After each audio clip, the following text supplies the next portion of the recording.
Okay, so my name is Tom Mustin. I'm the Media Relations Director for the 23rd Judicial District Attorney's Office. First of all, I want to thank the family for being here today. I know this is a very traumatic time for them, but they thought it was important to spread the message to prevent more victims. So, William, we appreciate you doing that. This is William Wilcox. He's the son of the victim. He'll be speaking with us, along with Deputy DA Joe Ratner, who's behind us. Detective Eric Oppeau with the Douglas County Sheriff's Office here. He will not be talking, but he was a big part of this case. And also DA George Brauchler will speak as well. So we're going to start off here with William Wilcox, the son of the victim. William. I think I just want to make clear to everyone who might be listening and might pick up on this, these scams are very sophisticated, and they're preying on a vulnerable portion of our community, in this case my mom. They're very effective. And I remember the day when she called me, her voice full of shame because she realized she fell victim to this scam. And that's something that she's never going to be able to walk away from. It's always going to be there. And there are lasting effects from this. These people lose their retirement funds. They lose their ability to do what they wanted to do in their retirement. And I'm happy today that the court recognized this and gave the maximum penalty in this case. So, thank you.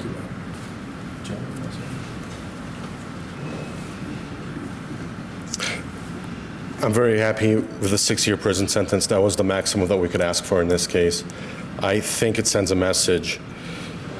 You know, as I said during sentencing, if you come to Douglas County to swindle, to scam senior citizens out of gold bars, what you should expect are prison bars. DA Brauchler has always emphasized that if you come to steal in Douglas County, that's what you should expect. And I'm glad that the court recognized that. I'm glad that the court gave the defendant no mercy, because I don't think he does deserve any mercy for his actions in this case.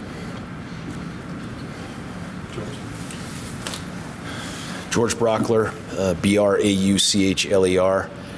I instantly regret not having that line myself. If you come here seeking gold bars, you should expect prison bars. Joe, that's grade A stuff. Listen, this case is fascinating. It's unique in the fact that we discovered it the way that we did. My hat's off to the very, very brave victim in this case. But for her taking down that license plate number, which started this whole thing, I don't know if we're here. I don't know if there are more victims out there. And they may not be in Douglas County, but there would be more victims. But then there's this added unique feature, and that is this guy picked the wrong place to do this. And so when that license plate got known by law enforcement, Sheriff Darren Weekly's team got on it, and if you look at this affidavit for warrantless arrest, if you go into the details of what went into this case, the relentlessness, the doggedness of the detective to chase down every facet of this, to come up with a guy who was in our state for moments, only as long as it took to complete this fraud, to complete this theft, and then to go out to the East Coast and end up hooking this guy up and bringing him back for justice. It's amazing. I think the other thing that the public ought to know about this is this guy is here on an ICE hold now. He overstayed his visa. He is here illegally. So for those people who say the illegal immigration issue is not an issue, it is. It gobbles up our resources, it gobbles up our time, and it creates victims like the ones that we've seen here. This is an example of what happens to people that come to this jurisdiction. And make no mistake, this guy's not from here. He's not from Douglas County. He's not a Douglas County resident. He just came here to prey on a Douglas County resident. We're going to get you, and we're going to see that you get locked up. And God willing, we have a federal system that after he serves his time in prison, and I'll talk to you about that in a second, sends him back to wherever he came from. The other thing that the public ought to know, this isn't a one-off. This isn't a guy who masterminded this thing by himself. He is part of a much broader, bigger network. Did he cooperate in getting those people brought to justice? No. And if you listen to that recording from the detective that he made with this guy, who denied only having been in Colorado months before, I've never been there before. If you looked at sort of his affect as he sat there and saw what he did to this victim, this guy's a jerk. He is a heartless jerk who would have continued doing this over and over and over again. Here's our broken sentencing system, folks.